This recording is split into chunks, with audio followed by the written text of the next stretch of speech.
Unaitwa nani baba? Nicodemus Wambua. Wambua, shuhuda ni mgani? Tangu last year mwezi wa 6 nilikuja nikapoteza kazi. Kampuni nilikuwa nafanya nayo iliingiliwa na vita baina ya maofficials ama tuseme waindi wenyewe. Ikafika stage ya kuuzwa, so ikabidi sisi tukasimamishwa kazi juu tulikuwa makashos. Permanents wakaachwa wakiendelea na kazi, lakini tukapata kazi kwa chini. So kutoka hapo nikakuwa kuhangaika na kazi, stress ikakuwa mingi. So nilikamkesha pale Visho nikiwa na mambo kadhaa nilikuwa naomba Mungu anisaidie, ikiwemo job, kupata pesa zinisaidie juu nikipata kazi most of the time pesa zinisaidie. Watu wengi walikuwa wanasema tunakuja mkesha juu ya ile wale tulikuwa nasema unapeana, but that was not my aim.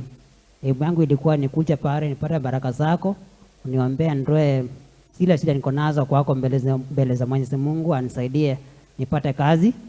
Ilikuwa Tuesday ya kabla mwezi unaisha January, nilipigiwa simu kutoka job. Nilipigiwa simu mbili, moja ya supervisor na mwingine ya storekeeper. Au which nilishangaa storekeeper alitoa namba yangu wapi. Wakaniambia the following day asubuhi, ilikuwa Wednesday, nifike job by 7:30 this year January. Na niende direct kwa ofisi. Kufika job asubuhi nikaenda kwa ofisi, ule boss nilikuwa niambiwa nenda nikamuone, sikumpata. So nikaambiwa ningoje niingie kazi kwanza, then akija nitaitwa. Tukiendelea na kazi hapo ndio alikuja nikaitwa, na kumbe kuna kijana mwingine bado alikuwa amepigiwa simu pia. Tukaitwa tukiwa wawili. Ndio sasa tukaona muhindi akatuambia kila siku tukiwa tunaingia ya kazi, kukiwa na job ama kama hakuna, sisi lazima tutaingia by 7:30. Na nikashukuru ile brace nyingine naona inakuja mbele zangu, kuna machine ilikuwa na operate nayo before kazi ishe. Although ilikuwa manual.